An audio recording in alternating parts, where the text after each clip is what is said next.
Hello, and welcome to another segment of the Coatesville Area Public Library's Oral History Project.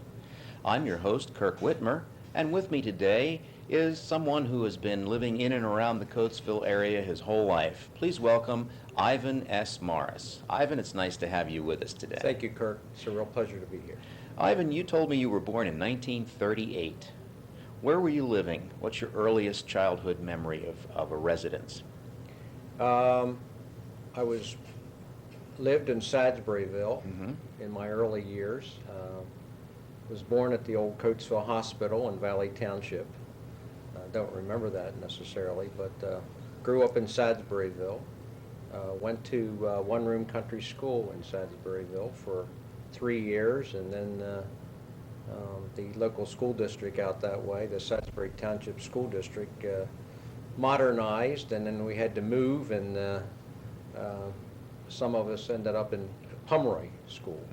And, now, let me ask you, it modernized, the Salisbury School District modernized. Give us some particulars if you can. Well, instead of each school serving all 8 grades at that time, the modernization program involved the existing schools being earmarked for particular grades. As I recall, the one-room schoolhouse in Salisburyville provided schooling for the first 3 grades, and then you went to Pomeroy for 4, 5, and 6, and somehow the Octorara School, which was over near Upper Octorara Church, filled a couple gaps in there as well. And then beyond 6th grade, you went into Coatesville to school. And so after finishing 6th grade, then I went into Coatesville to school and got introduced to the Coatesville school system. Which school? Well, I went to 7th and 8th grade and 9th grade at the Gordon Junior High School, which is now where the present Benner School is located, right on the main street in Coatesville. And they were fond years. I remember that was a big, tall building to me in those days, having just gone to a one-room country schoolhouse. Exactly, you know, yes. but, so that was a big thing. Take the school bus to Coatesville every day and be introduced to the big city schools and the big city kids who were used to going to the movies on Saturdays and all that good stuff. And when I heard about the movies and all that stuff, that was all big stuff to me in those days. Yeah. Tell us about movie theaters. Did you? Well, there were 2 movie theaters then. There was the old Palace Theater and, of course, the Auditorium Theater. And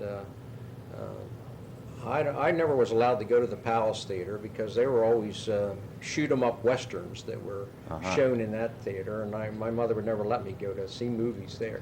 And excuse me, there was a 3rd theater, the old Silver Theater in the East End of Coatesville. I'm not sure that existed then. That may have come along a little bit later. But at one point there were 3 movie theaters in Coatesville.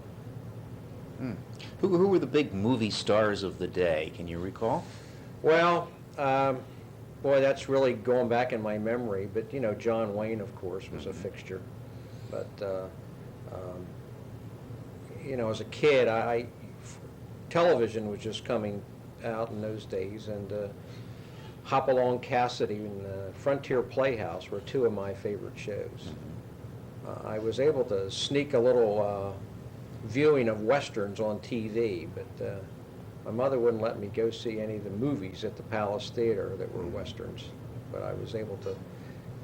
We didn't have a TV at home. We never got a TV in my home until I was out of high school.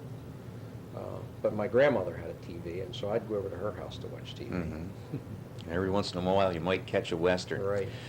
Ivan, I remember attending Gordon Middle School, which is now Benner Elementary. Right. In fact, I spent 1 year there. It was the very last year before the new Gordon was built. And I remember going to sock hops down in the basement, which was at that time a basketball court. I understand it was a swimming pool previous to that. Do you recall anything? No, I don't remember that as a swimming pool, but I remember it as a basketball court.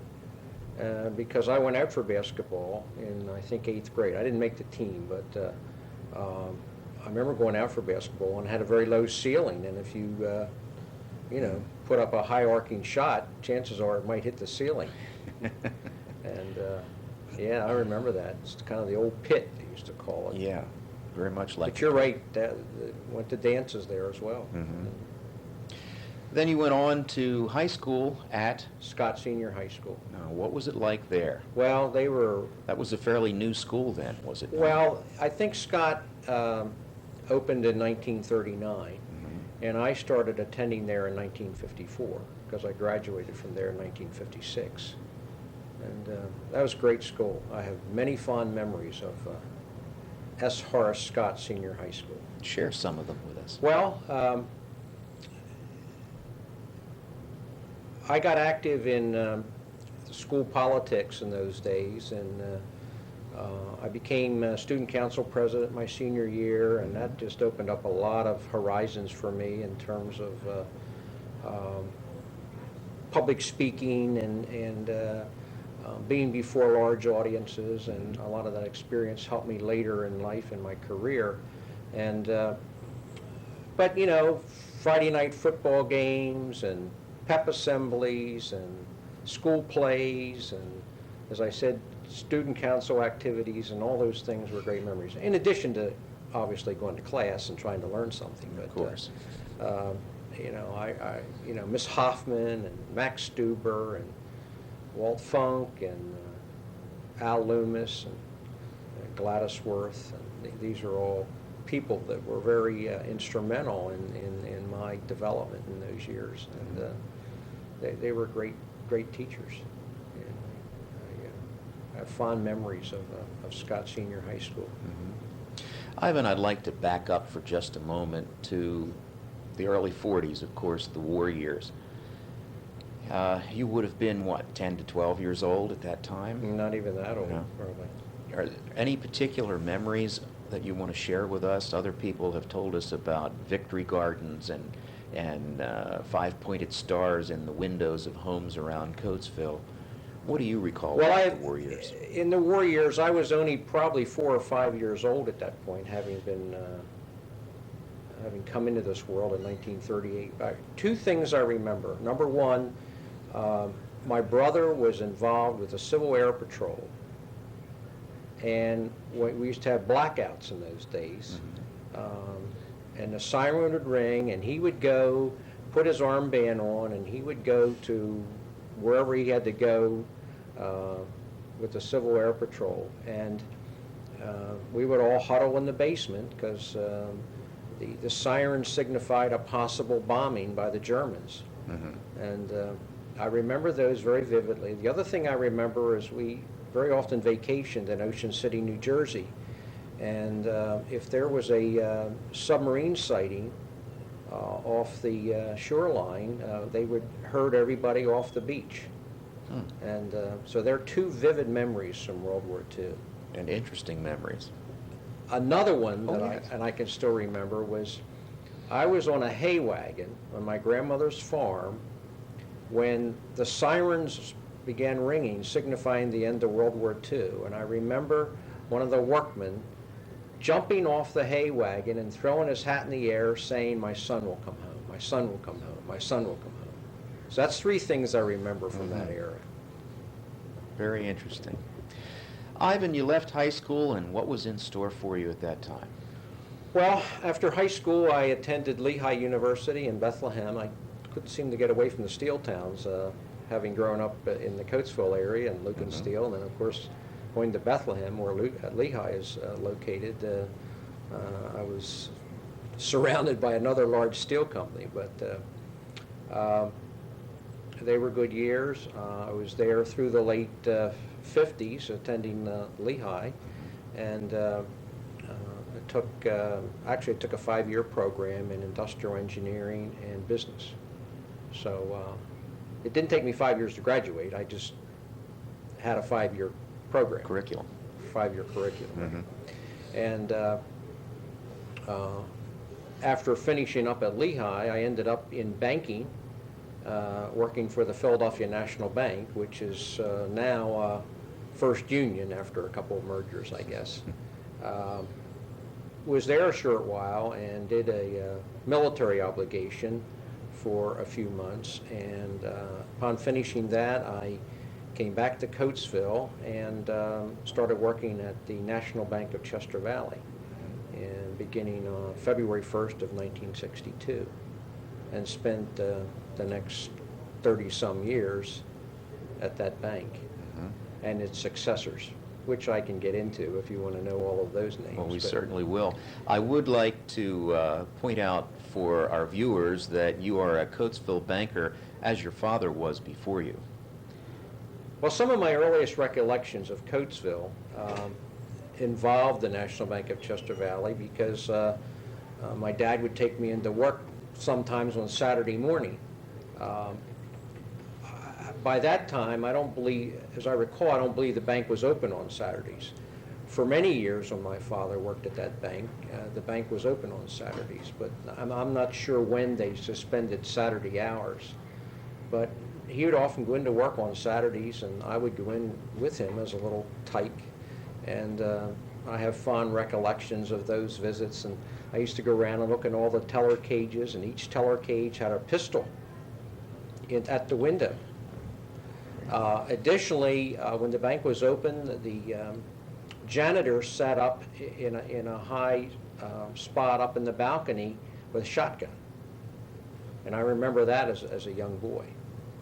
And that's a surprise. But my early recollections of Coatesville, in addition to my visits at the bank with my father, were going to Hershey's shoe store, buying Buster Brown shoes, and also Fink Bonner's barber shop, where I got my hair cut. And I guess another store was Bennington's drugstore, which was located right next to the bank. So there are three stores that I very vividly remember as a young boy, first going into Coatesville. Can you share with us where the barber shop was? Fink Bonner's barber shop was roughly in where, say, Shirtox would be now, in along there somewhere, plus or minus a store. I'm not sure which direction it was, but in around there. And as well, Hershey's shoe store was in along there as well. But I remember those visits to Hershey's and to the barber shop very vividly. Obviously, Fink Binders and Hershey's are no more. What else can you recall that we've lost? Well, downtown Coatesville is not even 10% of what it was in those days. Coatesville was a real center of commerce back in the 40s, which was, the period of time that I first would have become familiar with Coatesville. And, the barber shop, the shoe stores, Penny's, Sears, Braunstein's furniture store. There were three actually major furniture stores: Shirtox, Lipkins, and Braunstein's. Braunstein's was right on the corner next to Brandywine Fire Company, which was recently torn down. And another thing I recall in those days, Coatesville had its own bus line, Brandywine Transit Company. And my uncle and father were instrumental in getting that bus line started, because they needed a commuting type service from Sadsburyville, because both my father and my uncle, whose name was Wayne Morris, wanted the ability to take public transportation into Coatesville. So there being none, they helped start the Brandywine Transit Company. And the terminal for the Brandywine Transit Company was on the west side of what had been Brandywine Fire Company, between there and the railroad tracks. And the terminal, the buses used to pull right in there, and you could, and the Reading railroad tracks were right there contiguous to the bus terminal. And I remember taking that bus home as a kid if I missed a school bus or had to stay late for a game or something like that. And if my parents weren't at your beck and call in those days. There was only one car in the family in those days, and sometimes you had to kind of scratch around to get a ride home if they couldn't pick you up, or the bus, you couldn't catch a bus or whatever. Because it's a long walk to Sadsburyville. Yeah, and I've done it. It wasn't any fun. Oh, sure, Right. sure. But Coatesville, as I said, was a real hub of commerce in those days. And all the way down to about 6th Avenue was pretty much the commercial section of the town. Mhm. And then it sort of got squeezed into 1 or 2 blocks in the intervening years, and now it's, you know, it's shell of what it used to be, of course. Ivan, the Chester Valley Bank, or I should say the Bank of Chester Valley, isn't it, has had a very interesting history. Share some of that with us. Well, as you mentioned earlier, my dad worked at that bank, started working there in 1911, which was some, well, 54 years after it was founded in 1857. It initially opened as a state chartered bank, and as a state chartered bank, they could issue their own currency. And but then in 1864, it converted to a national charter, which gave it more stature because it was a nationally chartered bank.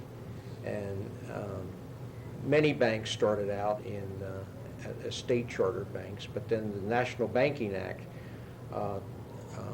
was established in 1863. So a lot of state chartered banks converted to national charters just because it gave a greater sense of stability and security to the depositors. And the National Bank, the Bank of Chester County, which was the only existing major bank in the county prior to the Chester Valley Bank, started out as a state chartered bank, I believe, in 1820, and it also converted to a national bank. But getting back to the Chester Valley Bank, it was established by local businessmen in the Coatesville area to provide banking service to the residents of western Chester County, because, as I said, the only existing bank was the one in Westchester, the National Bank of Chester County, which is now First Union after several mergers. The Chester Valley Bank had its struggles in its early years, but to my knowledge, no depositor ever lost a dime at that bank, and it survived many ebbs and flows in the economic scene over the years. Through World War I, and actually prior to that, the Civil War. Actually, the Civil War helped the bank to really prosper in those early years. My father started working there in 1911, some 50-odd years after the bank was started. And in those days, you started at the ground floor as a clerk and worked your way up. He eventually became cashier of the bank and held that title for many years, and eventually became president of that bank in the late 1950s, and was president of the bank until his death in 1967. I started working there in 1962, and the bank was subsequently acquired by Provident National Bank in 1971, and then Provident merged with Pittsburgh National Bank in 1983 to form PNC Bank Corporation, which is the bank that occupies the building where I spent most of my time when I was in Coatesville. The National Bank of Chester Valley started 2 branch offices, one in the West End in 1964, I believe, to service our many customers in the West End section of Coatesville. And then also a second branch office in 1966 or 7 time frame to service our customers in the growing Callan Township area. The bank moved out of its original building, I believe in 1918, and you have some photos of the Yes. original bank that you've taken. The new bank building and the one that exists today was built, I think, in 1918. And there's some interesting notes from the board minutes from that era. I believe a couple directors resigned over that issue of whether or not the bank could afford a new bank building. I guess it was a rather extravagant expenditure and a facility for those days. I think the cost of that building was $125,000, and apparently there was some dissension on the board over that, and a couple of directors even resigned over that issue. But looking back on it, I think it was a wise decision. Then there was a major remodeling of the interior of that facility in the middle 1950s, and resulting in the same interior as we see today in that branch of PNC. Part of that remodeling program included a beautiful mural on the south lobby wall of that building, which depicted the socioeconomic area of the Coatesville area, namely some agriculture, steel making, and some other light industry, all woven into that mural. Yeah, into one piece of art. Right. Mm-hmm. It's a very attractive mural. And a lot of the early depositors of the National Bank of Chester Valley were farmers. Over the years, though, the farms got sold off. Many of the farmers came from the Doe Run area, came up there to do their banking. And but of course, a lot of those farms got sold off to what we later knew as the King Ranch. Mm-hmm. That came in and bought a lot of those small farms. Ivan, you talked earlier about the ebb and flow of economics. What sticks out in your mind relative to Coatesville and its economic condition? How has it changed over the years? Well, Coatesville has always been known as a one-industry town, and a lot of the good and the bad stem from how things were going in that one industry, namely steelmaking at Lucan Steel.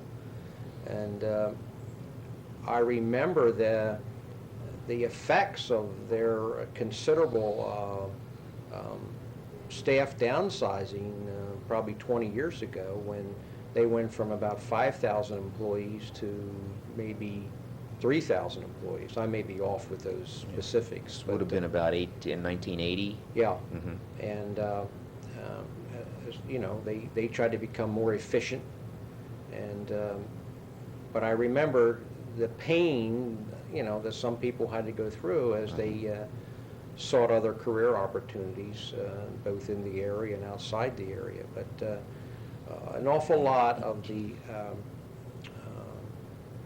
economic picture here stemmed from how Lucan's was doing. Mm-hmm. And they pretty much set the standard for what you paid somebody. I remember, you know, at the bank, and I don't say that in any disparaging way. No, it's just against a Lucan's, condition of but life. they pretty much set the standard of what we had to pay people, you know, bringing as new employees at the bank in clerical type positions. We certainly know that the downsizing that you mentioned at Lucan's had a definite impact on the community, but what information do we have, if any, about what caused the downsizing at Lucan's? Well, I think they just had to get more competitive. Steelmaking became a global commodity product, and they just had to get more competitive in the global market, and they were forced to do more with less, as the old adage goes, seems to be the watchword. to try to get their costs down. And my impression of Lucan's was they were always ahead of the curve in efficiency, and which I think helped Coatesville in the long run. That they maintained their competitive viability longer, I think, than a lot of independent steel companies did. I was very saddened when they eventually sold out, but on the other hand, I think they were able to keep their independence a lot longer because they had a lot of vision at Lucan's, the management there, to put in a lot of improvement programs, took a lot of initiatives to keep their costs down and maintain their independence. Well, Ivan, I certainly want to thank you for being a participant in our oral history project. You've helped give us a new perspective, definitely on banking and economics in Coatesville, and I thank you for joining us today. Kirk, it's been my pleasure, and having spent all my life in this area, I've really enjoyed the opportunity to give you some of my recollections of the Coatesville area. Thank you again.